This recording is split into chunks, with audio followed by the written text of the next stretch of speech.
I'm Mia, 31 years old. Even after graduating college, I've been living at home and contributing $2,000 a month to my family. My dad left us with a considerable amount of debt, so there was literally no income at home. I know my job, an hour's commute from home and with lots of overtime due to my responsibilities, is physically draining. I get it. I should move out and rent a place closer to work. But my mom, who claims to have menopause and migraines, refuses to work. Not only that, she can't even manage household chores. I had no choice but to take care of everything. My mom has zero life skills, and if I didn't keep an eye on her, she'd mess up big time. And so, life went on like this for a while.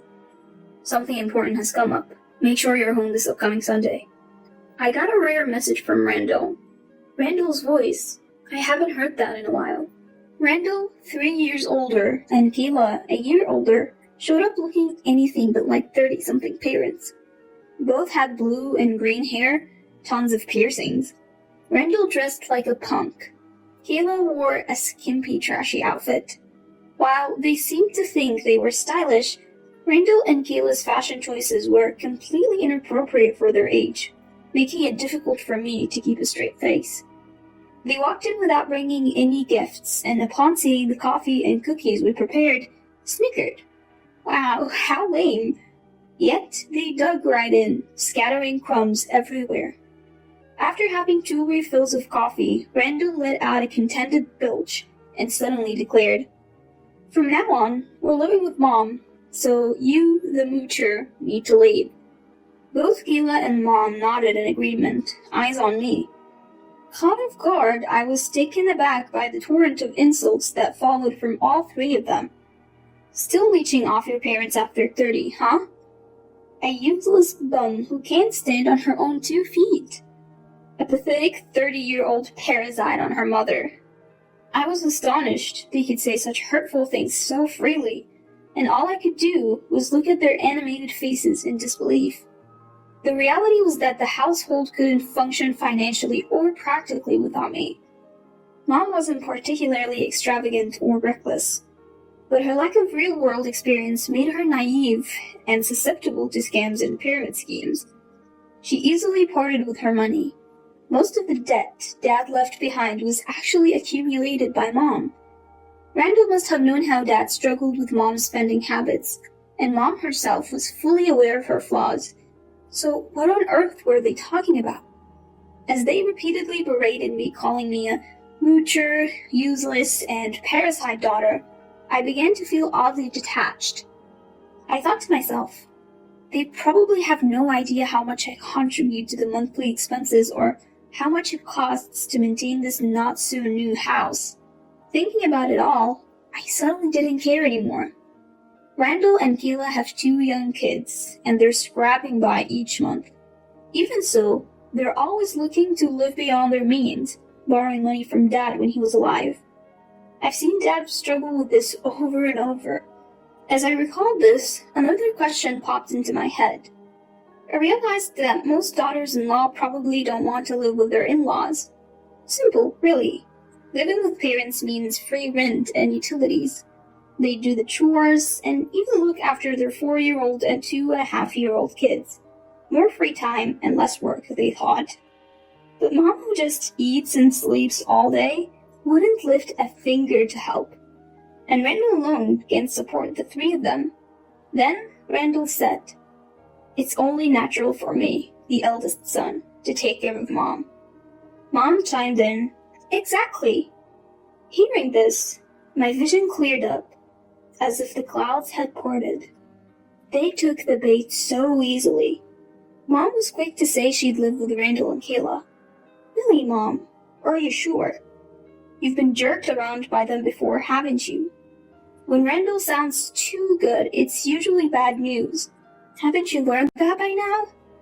Despite Dad always warning you?" After Dad passed, I worked hard to support Mom, who wouldn't work herself. I also took care of the house even when she faked being sick just to avoid chores. Randall was the darling child, while I was the servant. Randall barely graduated from a bottom-tier high school, but had a somewhat handsome face, so he became too proud and gave up at the first hurdle. Mom adored him to an absurd extent. I worked hard, earned my qualifications, and pursued the job I wanted. Mom couldn't care less. Experiencing such blatant differences time and time again, yet still hoping things might change, now seems utterly foolish. Enough is enough. I am done. There is no reason to tolerate this any longer. I'm leaving. Yes, that's what I'm gonna do. From their perspective, I'm useless after all. Once that thought crossed my mind, I felt incredibly liberated and decided to take action. I get it. I muttered under my breath. Hearing my response, finally, you get it. They smirked. Useless people are always slow to understand. Mom and Randall exchanged sarcastic smiles. Thinking I was out of sight and out of mind, Mom, Randall, and Kayla excitedly discussed their future living arrangements. While I watched their faces with a newfound indifference, I had a thought. They might see me as a burden, but my income is actually 4 times higher than Randall and Kayla's combined. The new apartment I secured is just 5 blocks from work, a 10-minute car ride tops. I could even bike or walk there. It cuts my previous commute down to a 1/6, so even if I work late or have a hectic schedule, the strain on my body will be minimal. I got excited at the idea of walking to work during the pleasant seasons. Since most of the money that used to go to my family will now go toward rent, I picked a spacious apartment with a large living room, a walk-in closet, and 2 bedrooms covering 400 square feet. I plan to use the 2nd bedroom as an office for when I bring work home. I upgraded to a faster computer and decked out my space with a large TV and bed that I couldn't have at my parents' home. When the time came to move, I loaded up all the appliances I had purchased with my own money into the moving truck. Seeing the confused expressions on Mom, Randall, and Kayla's faces almost made me burst out laughing. The refrigerator, microwave, oven, robotic vacuum, washer, and dryer. All of it was handy-picked by me from options recommended by a friend in the appliance industry to make my life easier while balancing work and chores. Why are you taking those appliances? They belong to this house! Kayla screamed hysterically. They're appliances I bought. I just left them here because I was living here. I replied with a composed smile. Kayla clenched her teeth with a cartoonish pout, glaring at me, but it didn't scare me at all. In fact, it seemed almost comedic. Leave them. We'll be in trouble without them. This time, Mom yelled. Why would you need them when you don't even do housework, Mom? Besides, if I'm getting kicked out, why would I leave behind things I bought? As I replied with an easy smile, Mom raised her voice even higher and snapped. Are you kidding me? You freeloader! Since when did our appliances become yours? Mom kept going on like that, but I said, I guess I'll be going now. Take care, everyone. I said my goodbyes and climbed into the passenger seat of the moving truck. As we drove away, their bewildered faces were a sight to behold, and it felt incredibly satisfying. You might think I'm a bad person, but after being taken advantage of for so long and then kicked out, a little schadenfreude seems fair. The next day in my new home, Randall called, furious. What did you do with the 2 cars we had? I'm driving one, and I solved the other, I casually replied. How could you do that? How will we get by? Give it back! He screamed. Hold on, both cars were in my name. Why would I give it back? If you need a car to get by, get your own. I couldn't help but think I was being a bit nasty. After all, I knew Randall and Kayla had traded in their own cars. Sure, it's tough to live without a car where my parents' house is, but you could always bike or take the bus. It's doable if you don't complain or get luxurious about it. Probably. How will we get by in an empty house without any appliances or cars? Randall raged. You can always buy what you need. You're working, aren't you? I responded and promptly hung up the phone. I didn't tell anyone my new address because I knew they'd come crying for help with other things too. In my new life, I welcomed a toy poodle, something I'd always wanted, and started living a peaceful, carefree life, just the 2 of us. Life without Mom, who relied on me for everything, is just a breeze. I realized how much of a burden it had been. Potty training my dog took some effort, but he's so smart and adorable. He learned sit, paw, lie down, and stay pretty quickly. He's a great companion when I'm not home, and truly a source of comfort. Life is good. And, would you believe it, Mom and the others reached out to me crying just a month and a half later.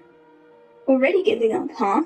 I thought as I listened to the complaints from Mom, Randall, and Kayla taking turns calling me.